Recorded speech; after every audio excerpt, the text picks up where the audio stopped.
on CityCast Nashville, we're tackling two questions. What did it feel like to be one of the first people laid off by Elon Musk and DOGE? And how is federal uncertainty impacting summer travel?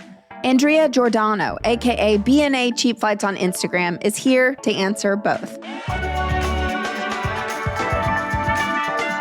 It's Monday, May 19th. I'm your host, Marie Cecile Anderson, and this is what Nashville's talking about.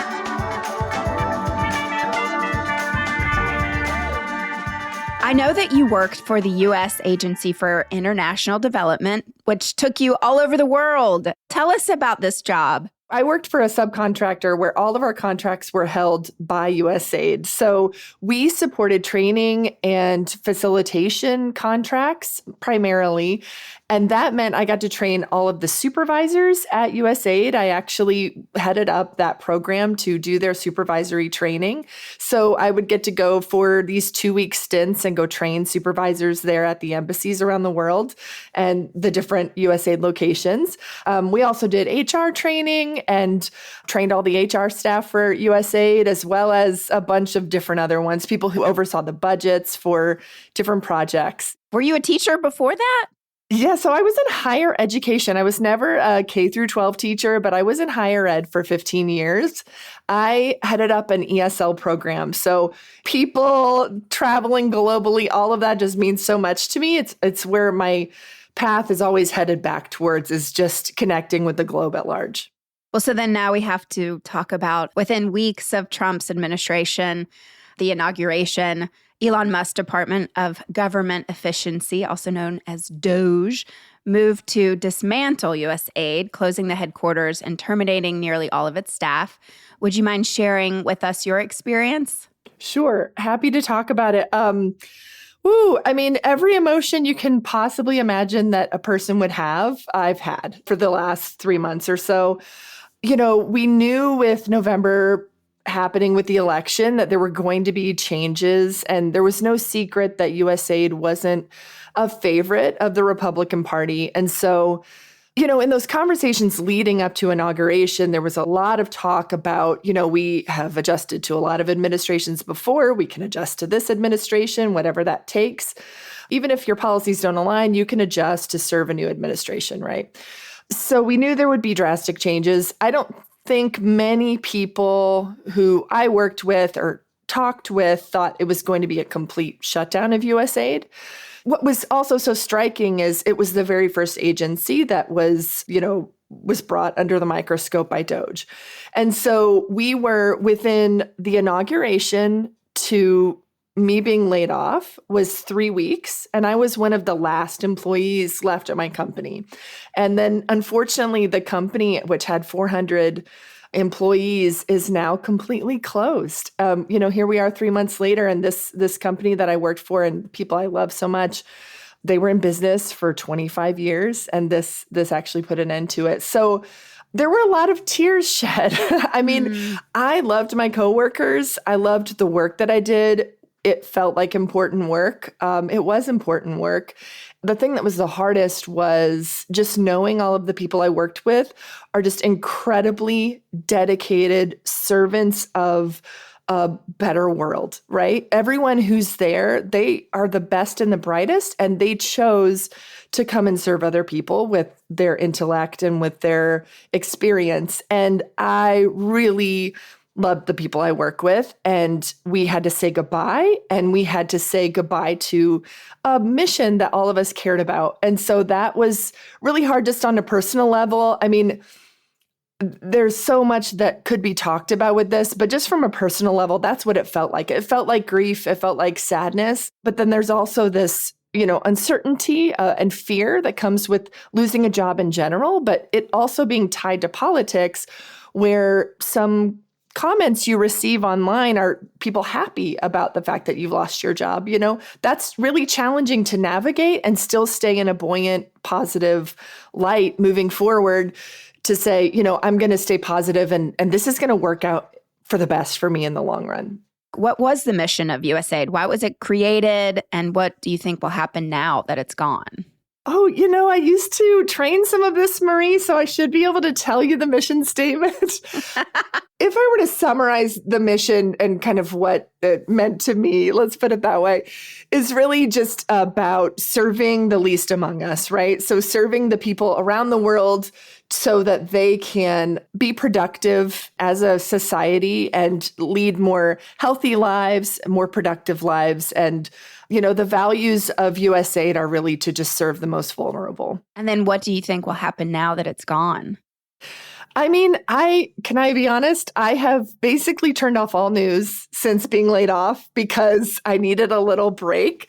I'm not sure. I know that the talks that I had heard and the emails that I had received from administration were along the lines of they're going to fold from what I know, they're going to fold some of the tasks and the projects under U.S. Department of State. And so state is going to be overseeing this instead of it being two separate agencies, two separate entities is what I understood. But again, I haven't watched the news in 3 months. Right. But let's talk about your positive attitude. You're just a light for sure. And you're taking lemons and turning them into lemonade. What's happening? That's right. So for me, I've had this passion project of this cheap flights account for Nashville for 5 years now. And as November hit, I started talking to my business partner, who happens to be my brother, and we said, okay, we've talked about monetizing this and turning this into an actual business. Is now the time because things seem pretty uncertain. And then when the writing was on the wall and it was like, okay, I'm about to be laid off, I'm going to lose my job. And, I've got 3 kids and a mortgage, all those things. Can I put enough weight on this thing? Can we actually try to do the thing that I want to do, which is expand it and make it full service and go to people's email inboxes? So we talked about it and it was like, okay, let's do it. And thankfully, Cole Johnson at Talk of the Town, local news, had me slated anyway to come and talk about spring break travel the Monday after I got laid off. It just happened to be the perfect timing. So I get fired on a Friday. Monday, I'm talking about cheap flights on the local news. And we knew we had before Monday to kind of get this email subscription up and running because it was like, it's now or never, we're going for it. And the idea is, we're going to give even more cheap flights to Nashville. I was doing it part-time during lunch breaks at night while I'm putting my kids to bed. Okay, what if I actually focused on this and actually gave more value to people? So we launched that, and immediately Nashville has embraced this so much because they see the value in it. And I've been able to focus all the energy I was putting into my job. I'm now focusing on this cheap flights business, and it's really growing quickly. And I just couldn't be more excited to do the thing I love. Well, tell us about the email list then. Yeah, it's $7 a month or $59 a year. And I send cheap flights, 3 to 5 cheap flights every week. Just this past week, I shared $860 round trip to Australia. It's normally $1,200 plus.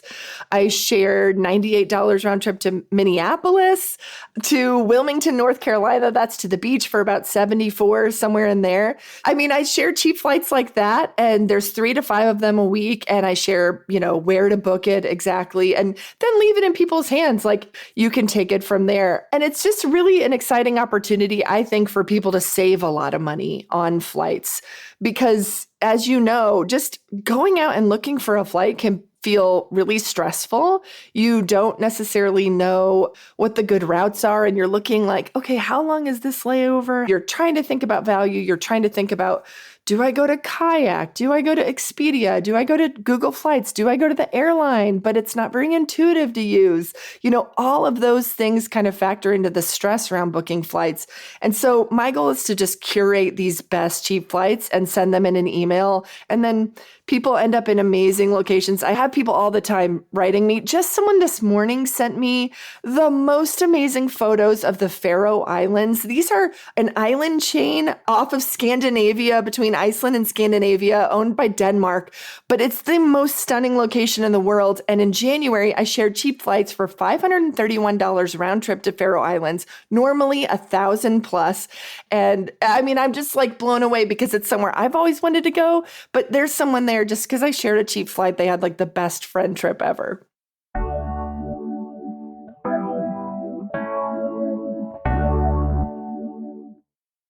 So I'd love to get into what new direct international flights did Nashville get this year?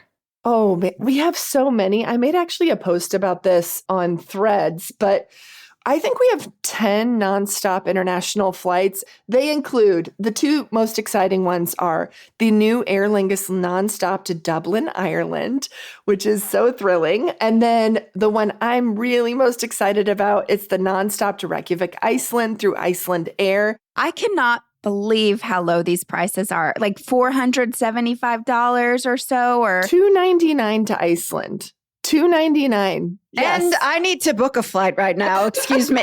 Now, listen, Marie, it's gone up since I shared it. That's the tragic part is they don't stick around. But when they were doing their inaugural kickoff, they dropped it down to $299 round trip. We also have a nonstop now to, I'm looking at my map.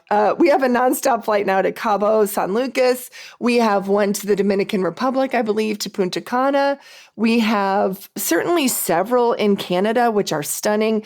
Right now, because of the U.S.-Canada relations are a little tenuous. Because of that, it's actually good news for us and cheap flights. We can go round trip to Vancouver for $145 right now. Toronto's really low. Calgary was down as low as $125, which you might know is the front door to Banff National Park, Lake Louise, all of that beautiful stuff. Yeah, it's just a really exciting time to be at Nashville. These big hubs used to own all of these amazing routes, and we always had to go through the East Coast to go anywhere. And it's just not the case anymore. Nashville has so much attention. So many people are coming here, which opens up flights for us to go around the world and around the U.S. as well. In your opinion, give us the most perfect summer vacation from Nashville. Summer vacation, I always ask the person, well, what kind of traveler are you? Are you someone who just likes to go and play dead for a week on the beach? Do you like to adventure and see beautiful sights? Are you someone who likes cities or, somewhere off the beaten path? For me, my perfect summer, really low cost vacation is to go out to Colorado, to Estes Park and hike in Rocky Mountain National Park. I'm a national park junkie. I love them. I'm collecting them, like stamps. And I love going somewhere a little bit chillier in the summer just because it's so humid here in Tennessee. I know for beach, the cheapest place in the Caribbean for us is Puerto Rico. And so consistently, if you want to go somewhere to the beach in the Caribbean, and also you don't need a passport, you can fly to Puerto Rico for usually good flights are under $200. And then what flight shocked you the most this year? I mean, you should have seen my face when the $299 flights dropped from Iceland Air to Reykjavik. I was actually at an Iceland tourism board event. So I got invited to go and meet with all of these incredible vendors, including the Tourism Board of Iceland and Iceland Air. And I was sitting there surrounded by other people in the travel industry, and we're just eating lunch and talking about Iceland. And as I do multiple times a day, I open up my phone, open up Google Flights, and there I saw them sitting in that event, $299 round trip.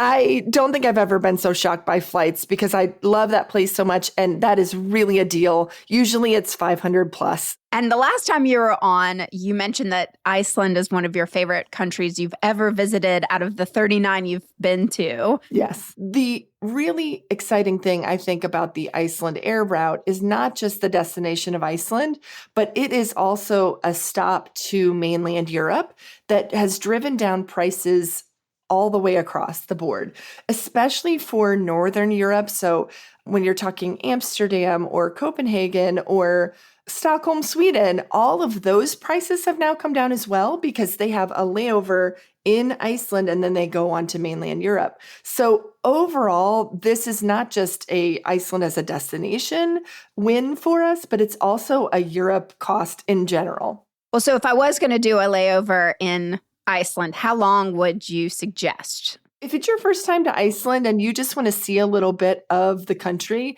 you can do the greatest hits in about 3 or 4 days. If you have up to 10 days, I recommend doing the entire ring road. It's one highway that goes all the way around the entire country, and it has some of the most stunning waterfalls and views along the way. Oh, sounds amazing. Well, I do want to get into questions about how the current presidential administration is or may be impacting international travel right now, including to the U.S. The Hill reports that data from travel agency Flight Center Travel Group Canada showed leisure bookings to U.S. cities dropped 40% in February over last February, with 1 in 5 customers canceling U.S. trips over the previous 3 months. Are you hearing about any impacts to our status as a destination for business conventions?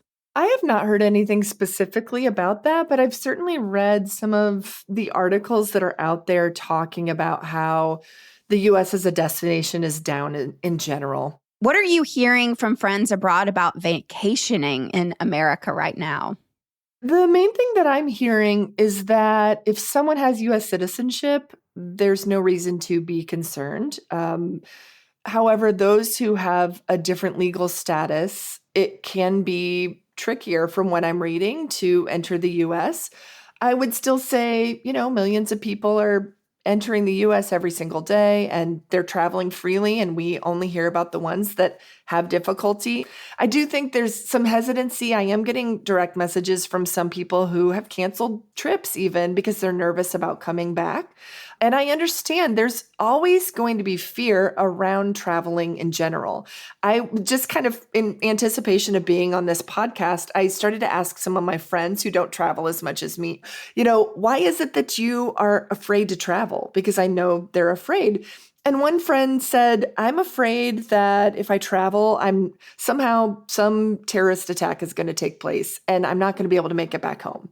Then I asked another friend, and she said, well, I'm afraid about crime in other countries. And then I asked another friend, and she said a third, totally other response. And I think it really just goes to show there is a lot of fear around travel in general, whether that's stoked by political fires or by terrorism fires, by health concerns, name it. It's always a risk to cross a border. I'm really adventurous. I like always going somewhere new. And I always feel nervous before I go across a new border because it is an adventure. You feel like a pioneer. You're doing something your body and your mind has never done before.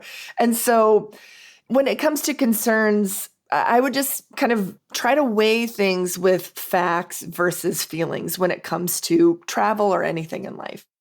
And I know how positive you are, but if we are being realistic, with so many people losing their jobs, with prices rising due to tariffs, with uncertainty around the border, how is this going to impact the travel industry?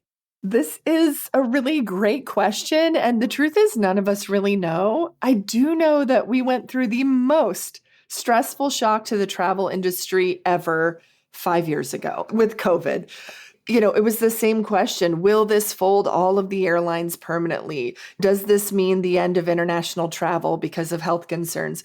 I am an eternal optimist. I'm somebody who's like, we've been through worse before. We're going to be able to navigate this in the future. No hard time and no great time lasts forever. And so, we can navigate it.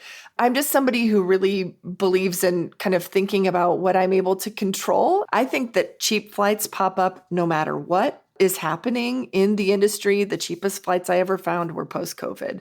A lot of that has to do with supply and demand. And sometimes when what we're seeing like to Canada right now, that demand is lower. And so because of that, the prices have come down and it's good news for us. So, I'm not able to control what anything's happening in politics or who's going to say what today or offend who tomorrow. But I do know that I'm always going to be able to find those margins and those edges of where prices are going.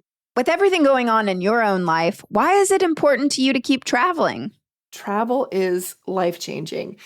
To me, it has the spark of life in it because it involves human connection. It involves facing your own fears. It involves connecting in a way that you're stepping outside of yourself. You're having to be creative in every moment. When you're walking down a street you've never been down and hearing languages you've never heard in your ears, your brain is sparking in different places and you're just feeling more alive than you do in your routine where you know what to expect. How many of us drive down a street and we forget we've even been driving for 10 minutes? It's because our brain has that pathway on lock. But when you step into a place that you've never been before, all of your senses are awake. Everything about you is awake. And it's just so important, not only personally to enrich your own life, but also to connect with people around the world, to know you're not alone, to recognize the things that we complain about here in Middle Tennessee are not usually the concerns for people who are struggling to even feed their kids that day. And just being able to open your eyes to the world around you and realize we don't have it as bad as we think we do. It's something that enriches your life and helps you be more content in daily life. Yeah, it's absolutely priceless.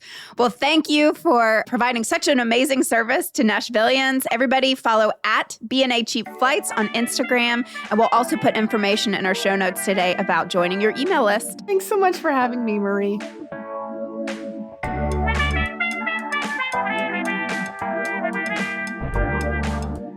That's all for today here on CityCast Nashville. If you enjoyed the show, why not tell your friends? Rate the show, leave us a review, and subscribe to our Hey Nashville newsletter. We'll be back tomorrow morning with more news from around the city. Toodles!